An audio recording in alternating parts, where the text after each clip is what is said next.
In this video, we'll show you how to change your Verizon Fios Wi-Fi password to protect your network from unauthorized access.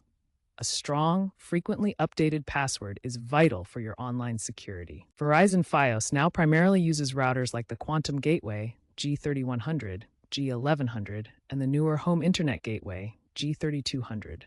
You can change your password through the router's web interface or the My Verizon app. We recommend using WPA3 encryption for enhanced security. Let's get started. There are two methods to change your Wi-Fi password.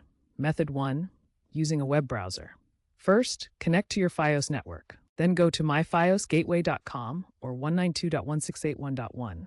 Log in using admin for the username and the password found on the router sticker. Navigate to wireless or Wi-Fi settings, then Wi-Fi security. Change the SSID if desired and update the password. Select WPA3 encryption for better security. Finally, click Apply or Save. The router may reboot and you'll need to reconnect devices. Method 2, using the My Verizon app. Log into the app, then go to Internet, Router Settings, Wi-Fi. Select Change Password and follow the prompts. The app will guide you through the process. For optimal security, use a strong password with at least 12 characters, mixing letters, numbers, and symbols. Change your password every few months and enable two-factor authentication.